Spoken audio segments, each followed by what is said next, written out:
안녕하십니까. 이순신학교 제4기 6강 2부 강의를 시작하도록 하겠습니다. 교재 시는 이미 준비를 마쳤나이다. 그 책 327페이지입니다. 제5장 7년 전쟁은 끝이 나고 지금 상황상 지금 그 5강이 앞서 해야 되는데 5강이 좀 뒤로 하고 먼저 이 6강이 시작되게 돼서 이 부분은 이제 잠시 이제 설명을 드리면 이제 그 명량해전 승전 이후 그 수군을 이제 재건하고 노량해전 그리고 이제 전사하기까지의 그 부분입니다. 그래서 잘 아시다시피 그 이순신 장군이 이제 그 모함을 받아서 이제 한약으로 압송되어 이제 옥에 갇히고 고문을 당하고 그 사이에 1597년 7월 15일 칠천량에서 통제사였던 이제 원균의 그런 이제 실수로 인해서 7월 15일 날 이제 조선 수군이 괴멸이 되고 1만 명이 넘는 조선 수군이 이제 그 죽음을 당하게 되고 이제 수장당하게 됩니다. 그래서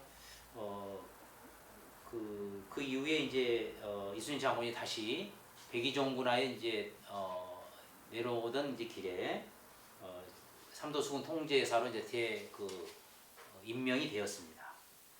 그리고 두 달 뒤인 9월 16일 날 명량해전에서 기적적인 이제 대승을 거두고 또 한 번 이 조선의 이제 그 위기를 이제 구하게 됩니다. 그 9월 16일 이제 그 명량 해전에서 이제 승리를 하고 이순신 장군은 수군을 물려서 서해 쪽으로 이제 돌아서 결국 이제 목포에 지금의 고화도 현 고화도 예전에 그 보화도로 이제 이진을 결심을 합니다. 그때가 음력 10월 29일입니다.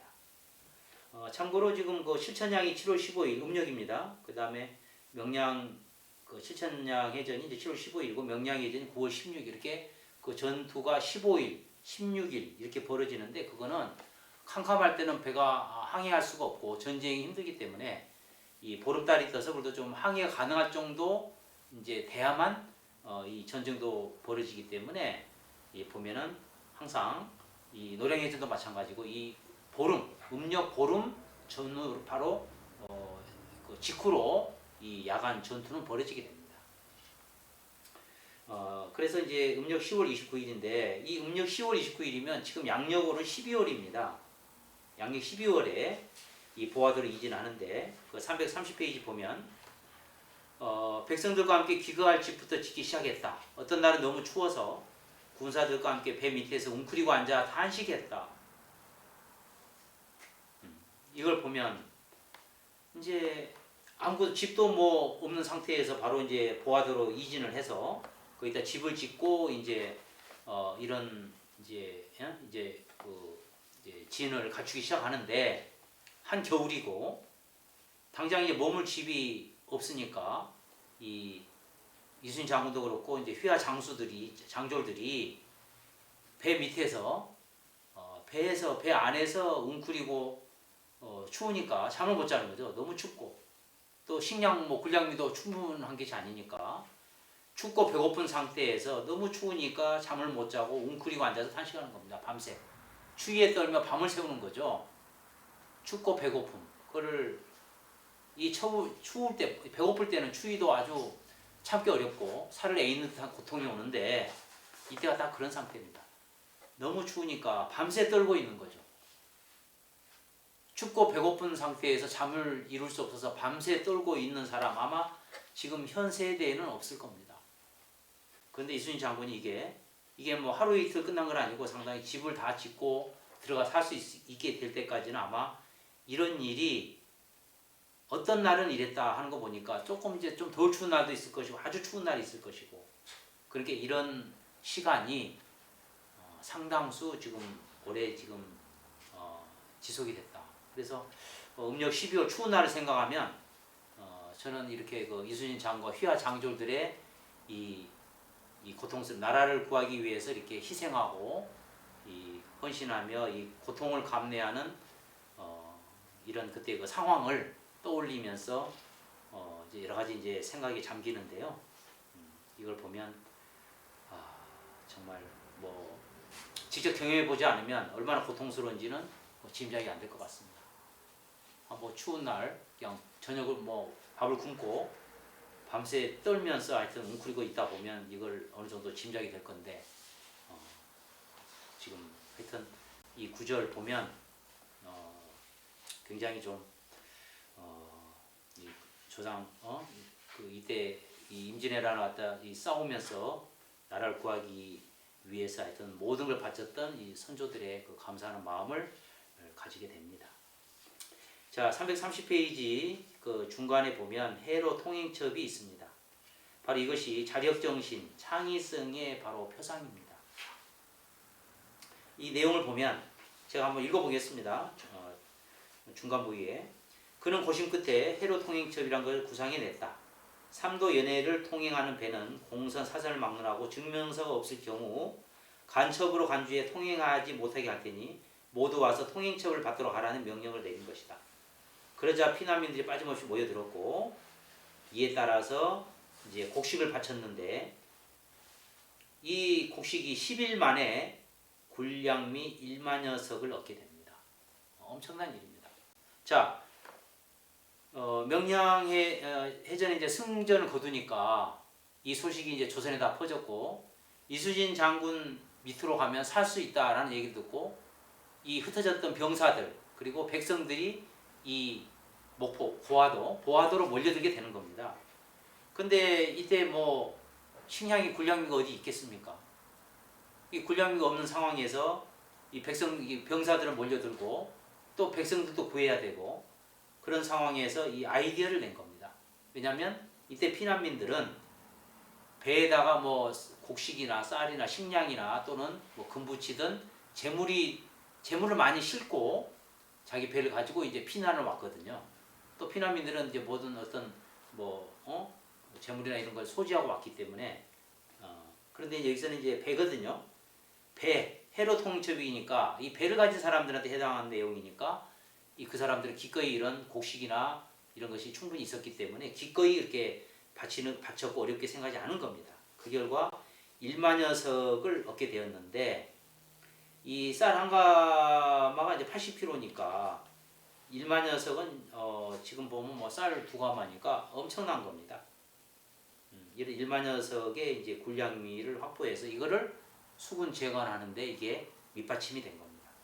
그리고 이것으로 식량 문제를 해결하고 흩어진 군사들을 불러 모았고 구리와 쇠를 거두어 들여 대포를 제작했다.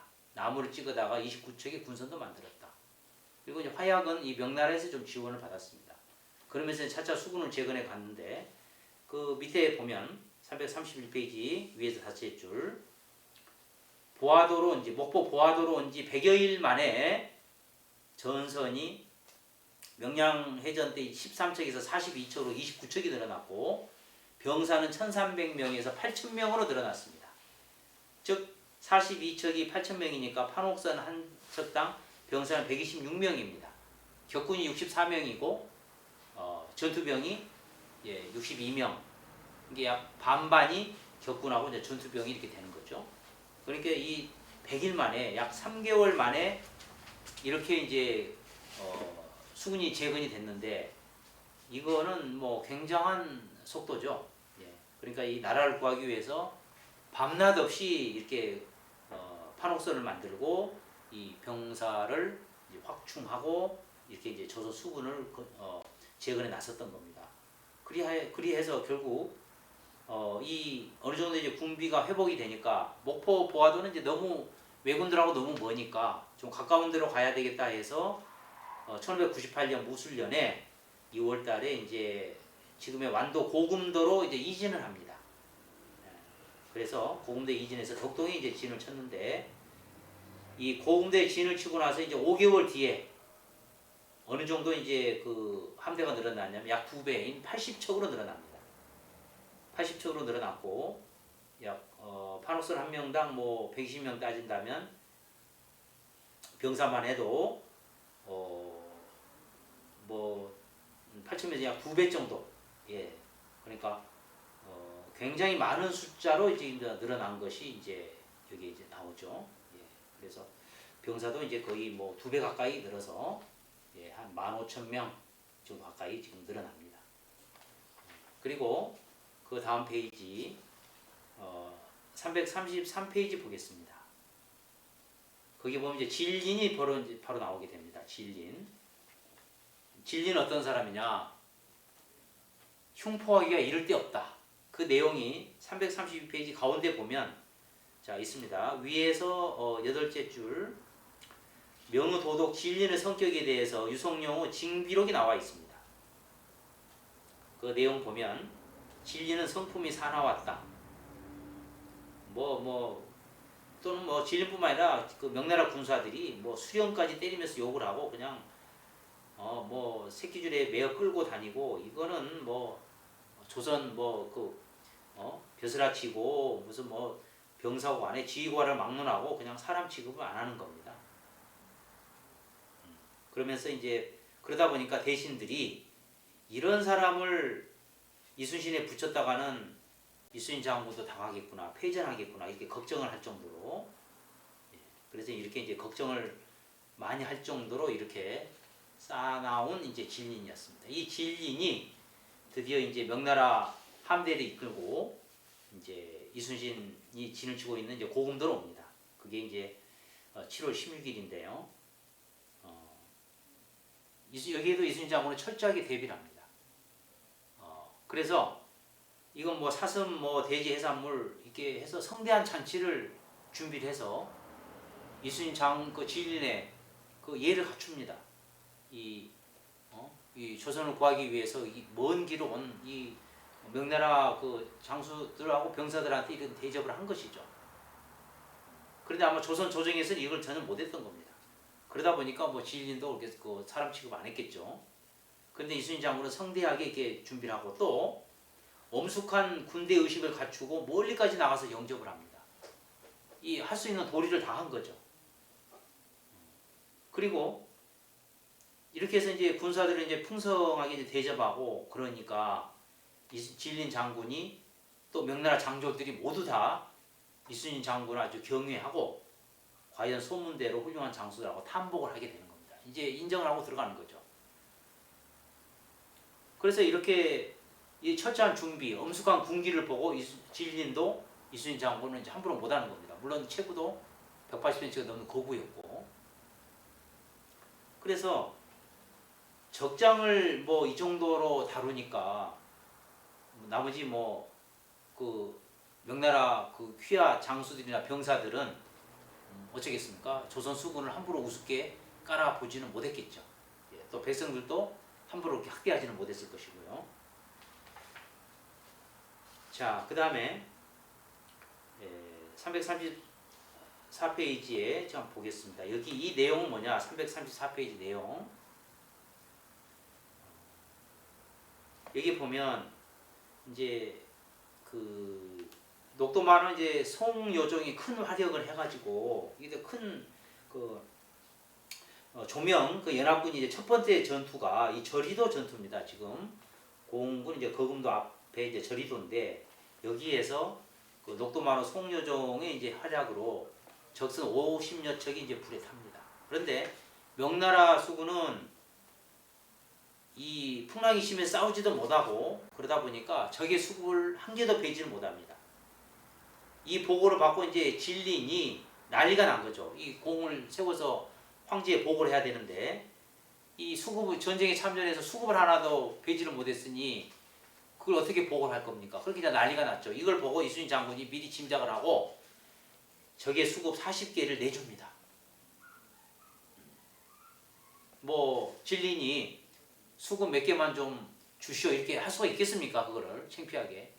근데 이순신 장군은 이걸 미리 다 사정을 꿰뚫어 보고 철도한 철민 성격이니까 이런 내용을 듣고 적의 수급을 주고 이걸 공을 세우도록 하십시오. 이렇게 양보를 합니다. 여기에 대해서 이제 송여정이 실망하니까 또 송여정을 위로를 합니다. 적은 머리는 썩은 고깃덩어리다. 334페이지 아래에서 여섯째 줄.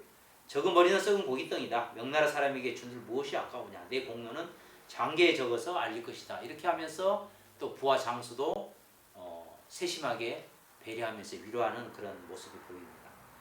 그래 이런 그 사려 깊음에 질린 도덕은 이제 탐복을 하는 거죠. 이순신 장군에 대해서. 335페이지에 그 두 번째 줄 보면 뭐 질린이 협박 때문에 보냈다는 기록도 있다. 근데 이순신 장군이 누구한테 협박했다고는 절대 주질 않았을 겁니다. 이순신 장군이 누구의 뭐 협박에 그런 굴복할 사람이 절대 아니지 않습니까? 이거는 사려 깊음, 그 사려 깊음에 의해서 이순신 장군이 스스로 준 것이지 협박에 의해서 그거는 절대 아닙니다. 하여튼 이순신 장군의 이렇게 이 적장을 다루고 이런 이 적장을 이 정도 다루니 휘하의 장수들이나 부하들은 뭐 오죽하겠습니까? 그러니까 이렇게 연전연승 거둘 수 있는 그런 기본이 바로 바탕이 여기에 있었던 겁니다. 그래서 그 335페이지 위에서 여섯째 줄, 일곱째 줄 보면 진도덕은 이순신의 이름을 부르지 않고 대신 이하라는 존칭을 썼다. 그리고 흉포한 진린, 조선 대신들이 걱정했던 진린이 이순신 장군 앞에서는 이렇게 변해버립니다. 자, 그 다음에 그 335페이지 그 가운데 보면 한 번은 이런 일도 있었다 그런 내용이 나옵니다. 이 명나라 병사들이 이 조선 백성을 그냥 막 약탈하고 자행을 하고 하니까 이걸 내버려 둘 수 없어서 이걸 막기 위해서 이렇게 이제 지략을 써서 이 진린 장군이 이 명나라 수군도 하여튼 잘못하면 이 처벌할 수 있던 그 권한을 얻는 그런 내용이 나옵니다. 그래서 이순신 장군의 그 지략을 알 수 있는 그 부분인데 한번 쭉 봐주시면 좋겠습니다. 자, 그 다음에 338페이지를 좀 보겠습니다. 아래에서 네 번째 줄 수군 재건 사업을 마무리했다. 그 결과 가을에는 전선의 수를 85척으로 군사의 수를 1만여 명으로 늘려 당당한 군세를 이루었다. 여기를 보면 평균 117명이 이제 되는데요. 판옥성 한 척가 약 120명 정도가 승선했습니다. 명나라 수군도 전선 128척에 5천여 명의 군사, 여기는 평균 40명이죠. 그러다 보니까 명나라 수군 배는 굉장히 작았다는 걸 알 수 있습니다. 조선 그 판옥선에 대해서. 즉 조선 판옥선은 굉장히 큰 배입니다. 명나라 그 배 약 3배 이상 될 정도 그런 큰 배였고, 이거는 일본의 그 협선 그런 그를 압도하는 크기였기 때문에 이 판옥선은 하여튼 굉장히 그 전투력이 강한 그런 큰 배였습니다. 339페이지 보겠습니다. 위에서 다섯째 줄. 전쟁은 국면이 급속히 변하고 있었다. 지친 외적은 싸움을 피해 어떻게든 빨리 자국으로 돌아가려 한 반면 이순신은 죄 없이 흘린 동포의 피를 결코 헛되이 할 수 없어 자나깨나 적선을 한 척도 돌려보낼 수 없다는 결의를 다지고 있었다. 이제 필연코 생사를 건 건곤일척의 마지막 전투를 피할 수 없게 된 셈이었다. 자, 이제 외적은 어떻게든 싸움을 끝내고 돌아가고 싶은데 이순신 장군은 단 한 척도 돌려보낼 수 없다는 이제 결의를 가지고 있었다. 자, 이제 마지막 전투가 이제 벌어집니다. 340페이지 보겠습니다. 적선은 단 한 척도 그냥 돌려보낼 수 없다. 자, 외교성 이제 전투 얘기인데요. 이제 쭉 내용을 이제 보시는데 341페이지를 좀 보겠습니다. 내용 쭉 보시면서 제가 이제 언급한 부분을 조금 주의 깊게 살피면서 이제 보시도록 제가 김종대 전 재판관님께 이제 강의 들은 내용 중에 강조하신 부분을 좀 이제 짚고 지금 설명을 드리는 겁니다. 341페이지 위에서 아래에서 다섯째 줄 보면 3일과 4일의 전투도 똑같은 양상으로 전개되었다. 그 내용이 전투 내용이 나옵니다. 근데 여기 보면 이제 그 왜군도 이제 철수를 이제 그 기다리고 있는 상황이기 때문에 이제 적극적으로 이렇게 전투에 나서지는 않습니다. 어떻게 하면 기회를 틈타 철수를 할까 이런 상황이기 때문에 또 명나라도 가능한 그 뭐 사상자나 이런 걸 줄이고 싶기 때문에 적극적으로 이렇게 전투를 벌이질 않습니다. 그런 내용이 지금 나오고 있습니다. 그 다음에 이제 343페이지를 좀 보겠습니다. 343페이지에 고금들을 떠난 이순신과 진리는 9일 저녁 백서량에서 10일은 여수 자수영 앞바다. 이때 자수영 앞바다는 이게 경도 부근에서 이제 주둔했습니다. 11일은 묘도에서 각각 진을 쳤다. 이순신대교 시작 때는 그 묘도 거기서 진을 쳤습니다. 그리고 13일은 장도로 나온 외선 10여 척을 추격해 물리친 다음 장도에 진을 쳤다. 그래서 이순신 장군은 이제 장도에 진을 칩니다. 그리고 이 명나라 진리는 묘도에 도동마을이 있습니다. 그때 진린 도독이 진을 쳤다고 해서 그 마을 이름이 도동마을인데 지금까지도 도동마을이 있습니다. 이순신 장군 이순신 대교 건너기 전에 그 휴게소가 있는데 그게 이제 그 묘도인데 거기에서 그 도동마을도 이렇게 이제 둘러보실 수가 있습니다. 자, 그리고 345페이지 이제 위에서 8째 줄 보시면 마침내 진리는 이를 허락하여 왜군 8명이 탄 작은 배 한 척을 보내주고 말았다. 이러면서 이 왜군이 외교성에 있는 왜군과 사천 쪽에 이제 있던 왜군하고 서로 연락이 안 돼서 어떤 행동을 취할 수가 없었는데 진린이 이제 그런 배 한 척을 보내주면서 이제 왜군이 서로 어떤 작전을 짤 수 있는 그런 기회가 됐고 결국 이제 마지막 전투 노량해전이 이제 이 일을 시작으로 해서 이제 시작이 되는 겁니다. 아래에서 이제 6째 줄 보면 적의 통신선이 나갔으니 반드시 곧 후원군이 올 것이다. 그러므로 우리가 여기 있다가는 등에서 적을 맞게 될 테니 우리가 먼저 한바다로 나가서 후원하기 위해 오는 적과 전투를 결행하는 것이 옳다. 그리고 진린에게도 이 상황이 급박함을 알립니다. 몹시 놀란 진린은 자신의 잘못을 깨닫고 크게 자책했다. 어쨌거나 진린의 배신이 장차 큰 화를 불러오게 되는 순간이었다. 이 노량해전이 시작이 됩니다. 346페이지 보겠습니다. 이 원수를 무찌른다면 지금 죽어도 여한이 없겠습니다.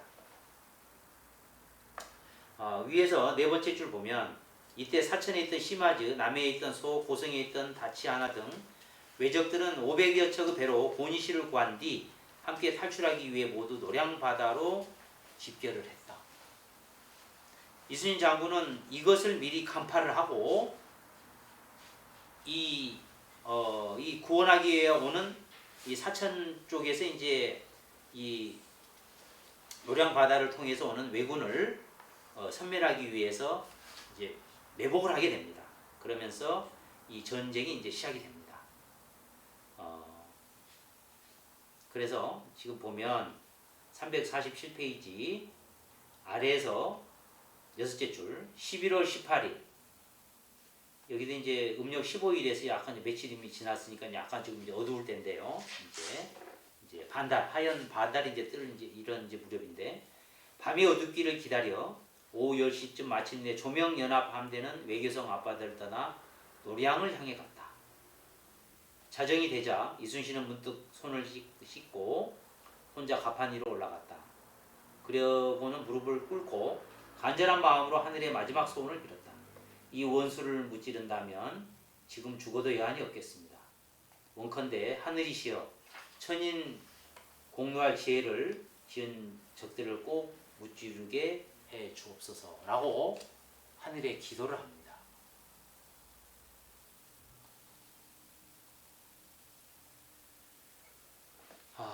그래서 실로 만인의 가슴을 찌르는 대영웅의 피 맺힌 기도였다.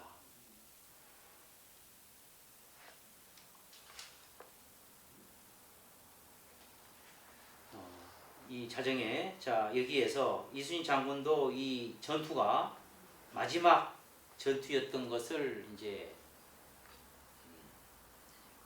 깨달았었던 것 같습니다. 그래서 이렇게 원수를 무찌른다면 지금 죽어도 여한이 없겠습니다.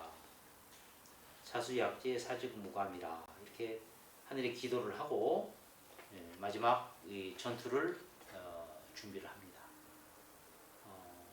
이순신은 자신에게 닥쳐올 죽음 앞에서 위에서 둘째 줄 348페이지 털 것만큼도 괴로워하지 않았다. 겁내지도 않았다. 피하려고 하지도 않았다. 그 내용이 나옵니다. 자, 349페이지 그 옆에 심화즈 등 외적은 무려 500여 척의 대선단이 이끌고 사천을 출발해 창선도에 남이 지금 창선대교가 있죠. 그 창선도에 집결했다가 노량으로 몰려왔다. 그렇게 조명연합함대와 외적은 마침내 노량바다 관음포 앞에서 마지막 운명의 결전을 돌입했다. 자, 이순신 장군은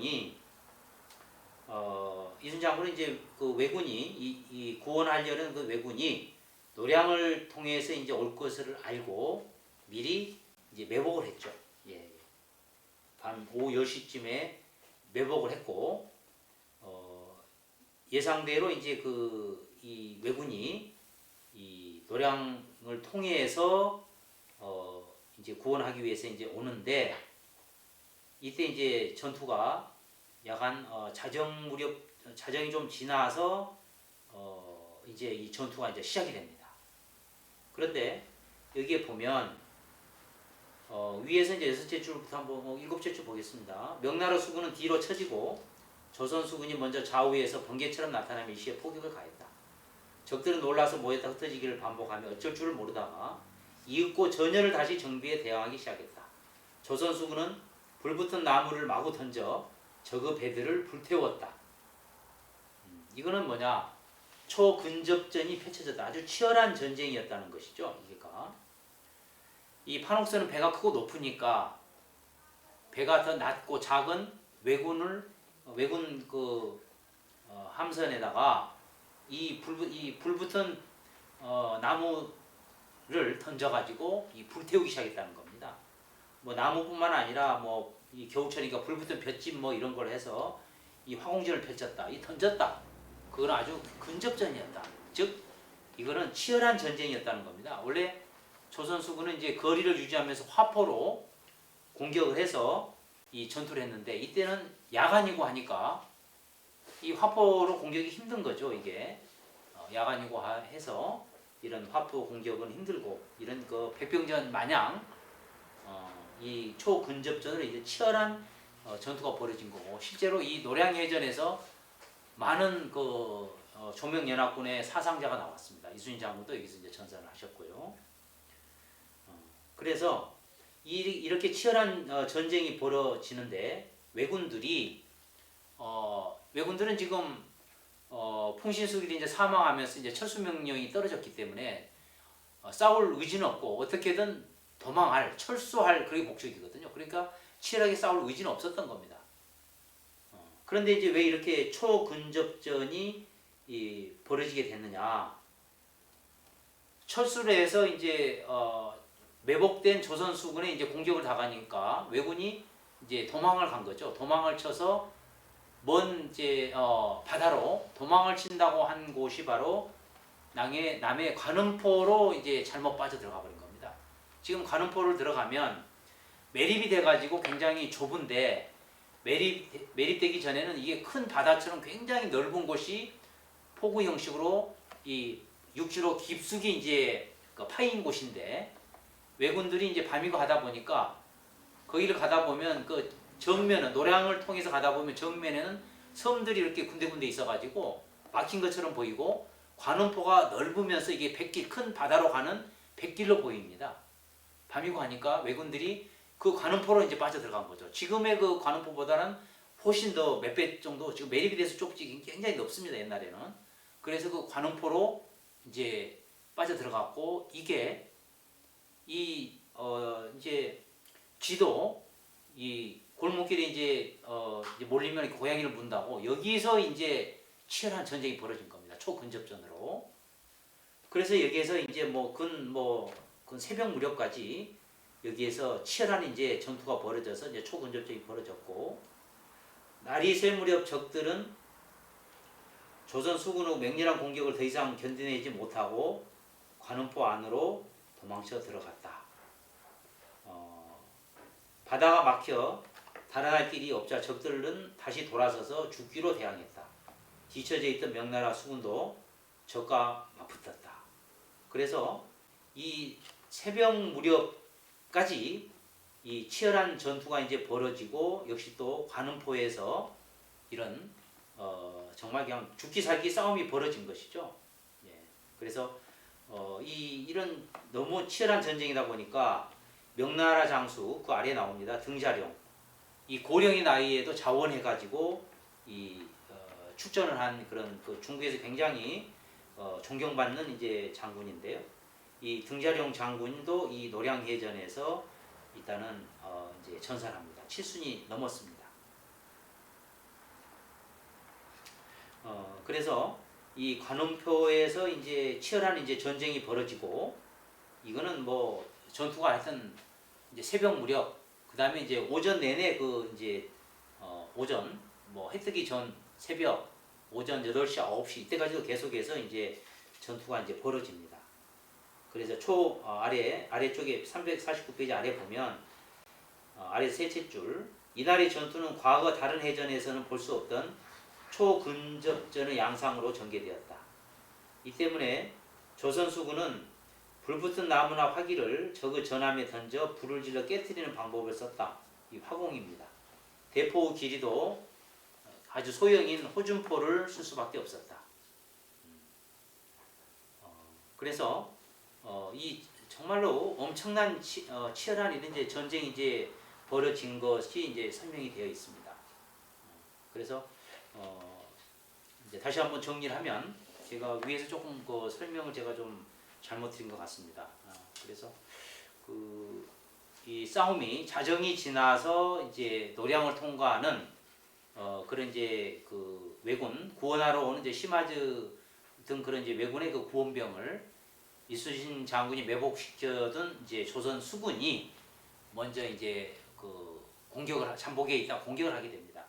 이게 자정이 지나서 새벽 한 2-3시경 정도, 이 정도 이제 됐고, 이때 이제 치열한 이제 전쟁이 이제 벌어지고, 그 다음에 이때 새벽 이제 동틀 무렵 정도 이제 날이 새니까 어느 정도 이제 앞길이 보여서 큰 바다인 줄 아는 이제 그 관음포로 왜군이 이제 도망을 하려고 간 곳이 바로 그는 관음포로 막힌 포구였고, 여기에서는 이제 정말로 이제 죽기 살기로 이제 전투가 새벽부터서 이제 계속해서 이제 벌어졌다. 이것이 이제 묘사되고 있는 겁니다. 그래서 여기에서 많은 사상자가 발생을 했다. 자, 350페이지 보겠습니다. 이순신 장군의 이제 죽음이 이제 설명된 그 내용인데요. 위에서 9시 줄 보면, 적개심에 불탄 이순신은 도망가는 적들의 후미를 맹렬히 추격했다. 그는 힘차게 북을 두들겨 군사들을 독려했다. 북시를 잡은 그 손에는 점점 힘이 들어갔고 독전하는 그 목은 쉬어갔다. 이제 적들을 치우고 눈앞에 다가왔다. 이때 바로 그때였다. 어둠이 걷히고 검붉은 태양이 노량바다 동력으로 떠오르는 바로 그때 어디선가 환한이 날아와서 이순신의 왼편 겨드랑이의 부근 심장 언저리를 뚫고 지나갔다. 자, 이순신 죽음에 대한 이 명확한 이제 그런 기록이 없어서 굉장히 논란이 많습니다. 이순신 장군 자사설부터 심지어는 죽지 않고 사망을 가장하고 이제 은둔했다, 이런 별의별 이제 내용들이 다 나오는데, 이순신 장군은 어떤 그 원칙이고 어떤 있는 그대로 원칙주의자고 있는 그대로 있는 사실 그대로를 중시하는 분이기 때문에 어떤 술수 이런 거는 전혀 거리가 먼 분입니다. 그렇기 때문에 어떤 죽음을 가장해서 은둔하거나 그런 그 가능성은 전혀 없습니다. 예. 그런데 이제 한 가지 이제 그 이 죽음에 대해서 일단 확실한 것은 왼편 겨드랑이 부분 이제 심장 언저리를 뚫고 들어갔다. 이 심장을 관통했다는 소리거든요. 심장을 관통했다. 그런데 당시에 이순신 장군은 이 그 탄환을 맞을 조총을 맞을 당시에 갑옷을 입고 있지 않은 상태였습니다. 그래서 이것 때문에 이제 논란이 많은 겁니다. 뭐 자사설 얘기도 나오고 그러는데 이때 임진왜란 때 그 갑옷은 두정갑이면 뭐 잘 아실 겁니다. 두정갑 이제 검색해 보면 뭐 두정갑 사진도 잘 나오고 있는데 이 두정갑은 청나라 황제도 탐을 내는 굉장히 그 우수한 갑옷이었습니다. 이게 뭐 조총뿐만 아니라 화살, 이렇게 강력한 화살까지 막아낼 정도로 우수한 조선의 갑옷이 바로 두정갑입니다. 이 두정이란 뜻은 뭐냐면 머리 두자 이제 정자인데 우리가 그 갑옷을 보면 이 갑옷에가 이 단추 모양, 세련된 그 단추 모양 같은 게 막 계속해서 이제 붙어 있는데 이게 바로 이제 두정인데 그 안에가 그 철편이 이제 쇠로 만들어진 그 철편이 비늘 형식으로 이렇게 쭉쭉 매달려 있어 가지고 이 조총이나 화살을 쏴면 이 겉에 있는 것이 아니라 속에 있단 말이에요. 1차적으로 이 갑옷에 의해서 가죽에 의해서 덜컹하면서 충격을 흡수하면서 쇠가 막아주기 때문에 조총이 절대 뚫지를 못하는 겁니다.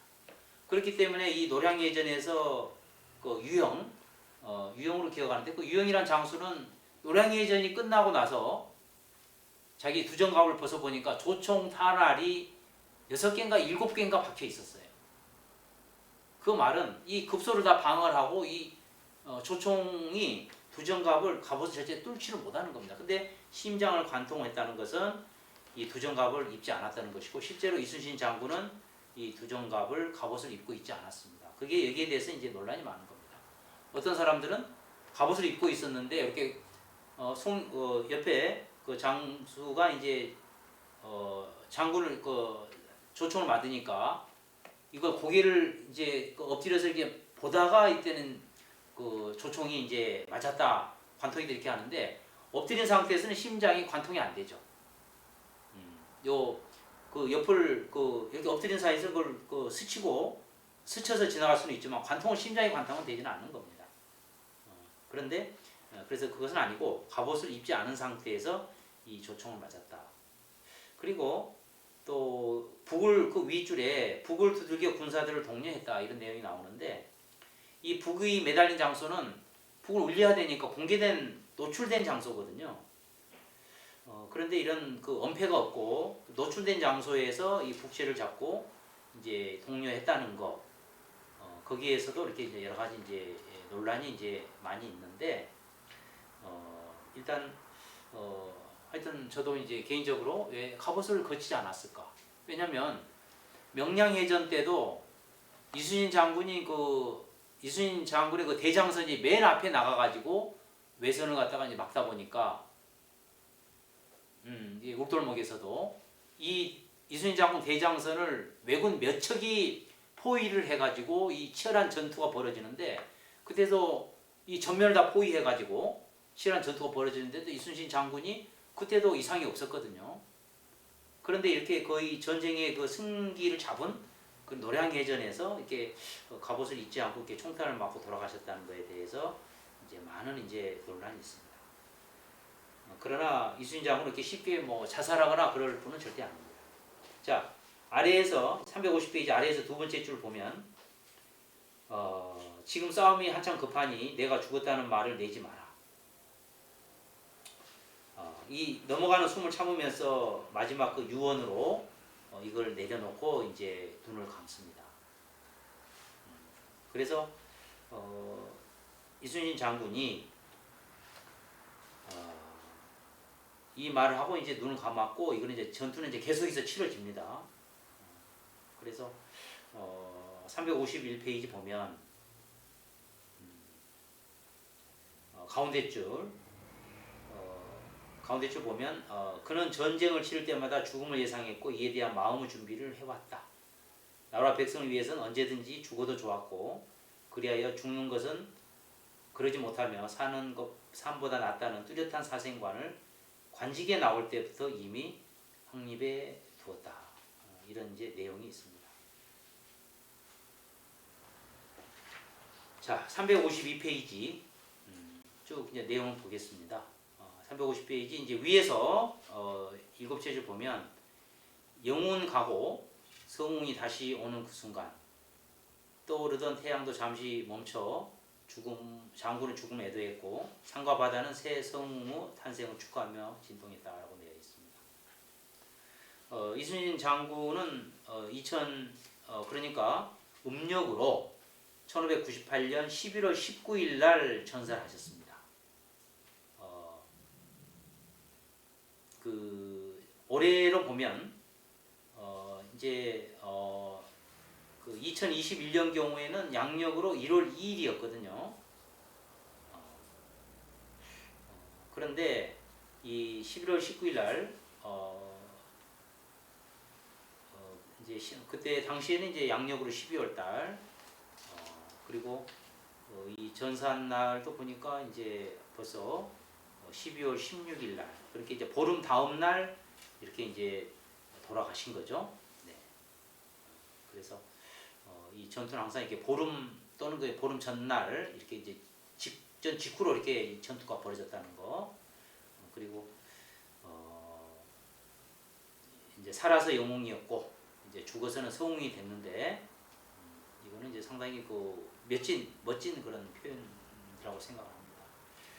그 350페이지 가운데 보면 이제 자살한 것은 아닌지 뭐 이런 내용이 나오는데 그 아래에 350페이지 아래에 그 다섯째 그 줄을 보면요. 숙종 때 판서를 지낸 이민서가 최초로 이순신이 갑옷을 벗고 저그탄환에 맞아 죽었다. 이런 거를 이제 김충장공 그 유사에서 썼습니다.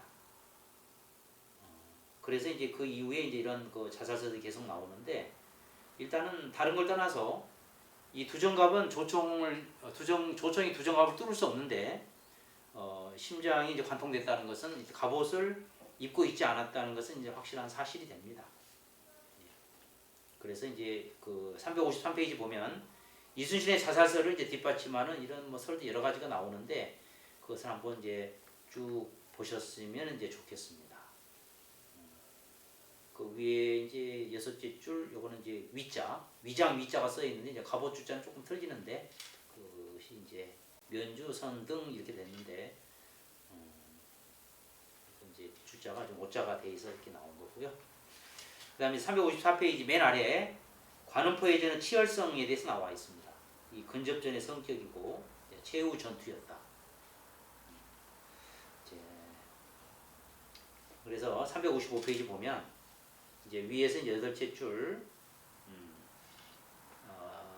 사지에서 어떻게든 살아나가려고 길을 쓰는 적과 그 적을 단 한 명도 그냥 돌려보내지 않겠다고 막아선 조선 수군의 7년 전쟁의 종집을 찍는 마지막 전투였으니 당연한 일이었다. 그게 뭐냐? 그만큼 치열한 전투였다. 그것을 이제 말하고 있는 겁니다. 자, 그 다음에 이제 357페이지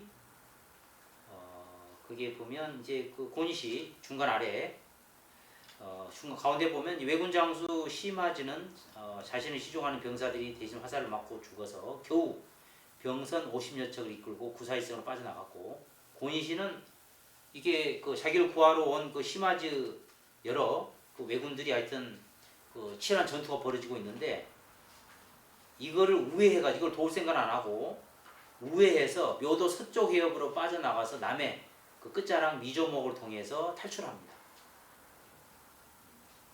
그리고 이제 결국 이제 왜군은 임진왜란이 끝난 뒤에 왜군은 동군과 서군으로 나뉘어서 풍신수길의 풍신수길과 그 덕천가강에 이제 동군 서군으로 나뉘어서 마지막 전투 이제 새끼가라 전투가 벌어졌고 여기에서 이제 동군인 그 도쿠가 이에야스 덕천가강에 이제 승리를 하면서 이제 이 새로운 이제 막부 시대가 이제 열리게 됩니다. 그리고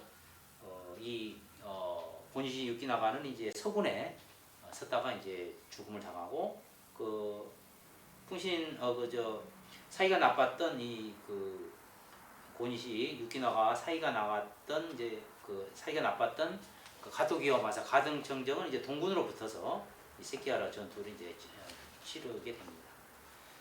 자, 그다음에 이제 마지막 그 359페이지 이미 가신 뒤 이제 죽어서도 살았다 이런 구절인데 이거 한번 이제 쭉 해서 이제 봐주시면 좋겠습니다. 그 이순신 장군이 이제 전사한 그곳이 그 이제 남해 이제 관음포에서 치열한 전쟁이 벌어지고 사실은 이제 그 마지막 노량해전이 벌어진 곳은 남해 관음포뿐이 아니고 사실은 이 남해와 여수 사이의 그 앞바다에서 거기서 전투는 치열하게 벌어진 겁니다. 이제 관음포로 이제 그 먼 바다로 이어진 곳인 줄 알고 몰렸던 그 관음포에서 치열한 전쟁이 벌어졌지만 이 조명연합군이 이제 전체 전투가 벌어진 곳은 실은 이 남해와 여수 그 앞바다 노량부터서 이 여수 앞바다에서 전체적으로 이 치열한 전투가 이제 벌어졌던 겁니다. 밤새내. 그리고 기록에 보면 이제 이순신 장군은 오전 9시 경에 이제 사망 운명한 상태로 처음에 이제 그 남해 관음포의 그 앞에 이제 그 육지로 내려오는데 육지로 이제 옮겨지는데 그곳에서 이제 바로 그 처음에 이제 그 시신이 이제 운구됐던 곳이 바로 지금 이제 일학사가 있는 곳입니다. 그래서 지금 일학사가 있고 그 옆에 이제 전망대가 이제 세워져 있죠. 그래서 그 남해 이제 그 이순신 그 충무공 유적지가 관음포에 바로 이제 그 만들어져 있습니다. 그리고 이제 일학사 거기가 이제 세워졌고 그다음에 그 이순신 장군이 이제 유해는 결국 그 일학사에서 이제 결국 이 경도 앞바다를 통해서 이제 고금도로 이제 운구가 됩니다. 그래서 그때 보면 그 이순신 장군 그 시신이 이제 운구돼서 이 여수 그러니까 지금 이제 그 거북선 대교를 통해서 남해에서 이제 거북선 대교로 와서 이제 경도 앞바다로 해서 이제 운구대 갔을 건데 그때 이제 전해 내려오는 그 얘기를 들으면 이 옹알오포 모든 그 백성들이 이 경도는 물론이고 이 육지 전체 운구대에 가는 그 곳곳에 서서 하여튼 그 대성 통곡을 했다는 그런 이제 내용들이 있습니다. 그래서 이순신 장군이 하여튼 이제 이 나라를 구하고 이순신 장군은 실제 여수로 이제 여수에서 그 삶이 여수에서 그 전라자수사로 이제 임진왜란을 시작해서 마지막 머문 곳도 이제 여수 장도 돌아가신 날이 이제 하여튼 11월 19일까지 여수에서 이제 시작해서 여수에서 돌아가신 분입니다. 그리고 이제 그 사망한 곳도 이제 그 지역이 이제 어디냐 그 여러 가지 이제 논란이 많은데 지금 하여튼 이거는 하여튼 그 노량해전이 바로 이 여수와 이 남해 사이 앞바다에서 이제 이 사이 바다에서 벌어졌고 관음포에서 이제 치열하게 싸우다가 왜군이 이제 먼 바다로 가려고 위조 목적으로 하여튼 그쪽으로 이제 도망을 치는데 그곳이 바로 지금 그 함선들이 항해하는 그 항로 남해와 여수의 그 중간 지점이거든요. 그 이제 수심도 굉장히 깊은데 하여튼 그 앞바다로 탈출했을 것이고 이순신 장군도 그 도망치는 왜군을 쫓아서 이제 전쟁을 치르다가 사망을 하셨기 때문에 그 숨진 장소도 거의 여수와 남해 그 가운데 바다 즉 이 노량그 앞바다와 이 여수 앞바다 쪽으로 보셔도 이 관계가 없습니다. 그래서 이순신 장군은 시작과 끝이 여수였다. 그리고 이제 여수는 실제로 이 많은 유적지가 뭐 조금만 나가면 이순신 장군의 그 숨결을 느낄 수 있는 유적지가 굉장히 많지 않습니까? 그래서 여수라면 일단 하여튼 이 이순신 정신이 살아 숨쉬는 곳이다. 이순신 장군의 그 혼령이 함께하는 곳이고, 그리고 지금 뒤늦게 시작한 이제 그 이 여수외재단도 굉장히 지금 뭐 서울, 부산 못지않게 더 활발히 이렇게 지금 이 이순신 정신을 보고하는 그 사업이 활발하게 벌어져 있어서 지금 초등학교로 이 여수뿐만 아니라 뭐 고흥이나 이런 뭐 순천 이 관내까지 초중고 이 이순신 그 강의를 지금 우리 재단에서 강사들이 나가고 있거든요. 이곳은 초등학교로 이렇게 지금 출장 강의를 하는 곳도 우리 여수 예재단밖에 없습니다. 아직 뭐 서울이나 부산에 이걸 못 하고 있고, 그다음에 이순신 학교도 코로나 때문에 이제 조금 그 늦어지긴 했는데 이순신 사기까지 뭐 지금 학생 수강 인원이 차가지고 이 더 이상 못 받고 이제 뒤늦게 이제 신청한 사람은 다음 기수로 돌릴 정도로 굉장한 그 열의 속에서 이 지금 강의가 벌어지고 있습니다. 그래서 일부에서 말씀드렸듯이 뭐 서울에서 이렇게 매주 내려와서 이렇게 강의 듣고 올라가신 분도 있고 제주도에서 오신 분도 있고 굉장히 그 뜨겁게 이 강의가 이순신 학교가 지금 그 강의가 잘 진행되고 있는데 이것은 아무래도 이순신 장군께서 이제 지금도 이 여수를 그 하여튼 지켜보고 계시고 또 돕기 때문에 이렇게 그 열기가 뜨겁지 않은가 그런 생각을 이제 해봅니다.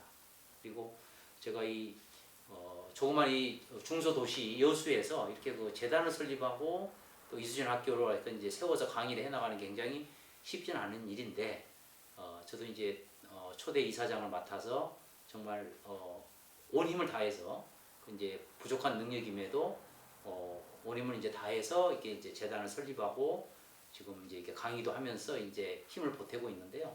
우리 이순신 학교 이제 4기 수강생 여러분도 이 짧은 시간에 이렇게 이 교재를 뭐 저희 그 아카데미가 이제 강사 그 교육과정 아카데미가 그건 뭐 10개월 정확히 10개월 그건 1년에 거쳐서 한 거를 이렇게 이제 짧은 시간에 이제 하기는 이제 쉽지 않은데 다만 이 교과서에 해당되는 교재가 있으니까 제가 이제 그 강사들이 이제 강의를 바탕으로 해서 이 교재를 한 번, 두 번, 세 번, 네 번 반복해서 읽고 생각하고 하다 보면 이순신 정신이 무엇인지 제대로 이렇게 좀 배울 수 있고 또 습득하고 이걸 행동으로 옮길 수 있는 그런 이제 기회가 될 거라고 봅니다.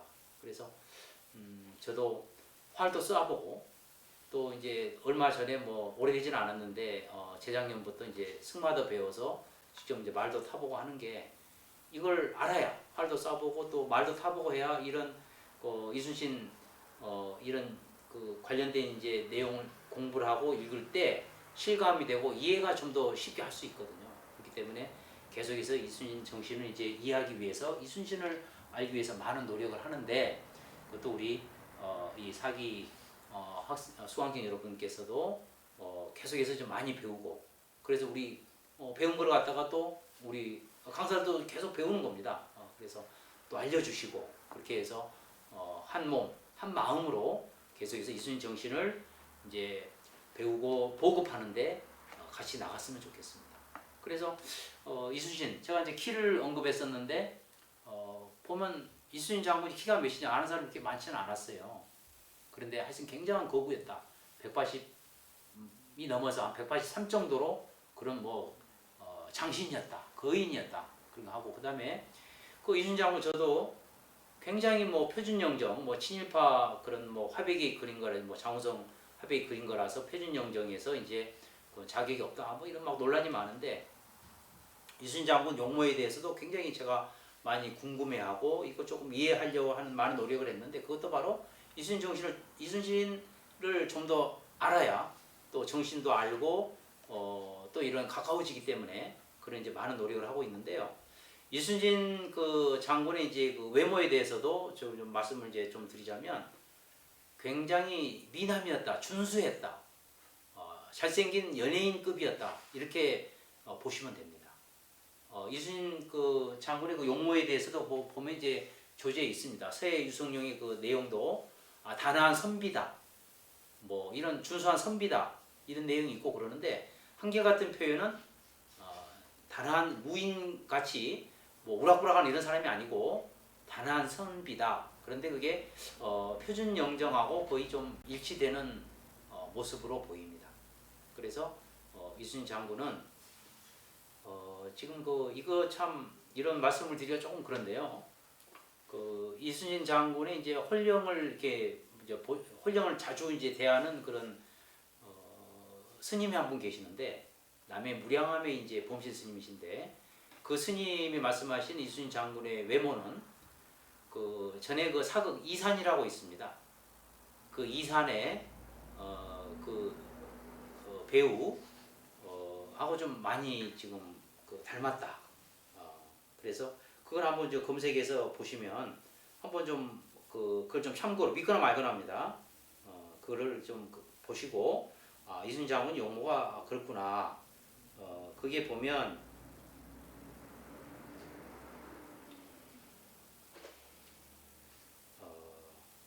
하여튼 준수한 배우 같았다 이렇게 이제 보시면 됩니다. 하여튼 우락부락하는 그런 무의는 아닙니다.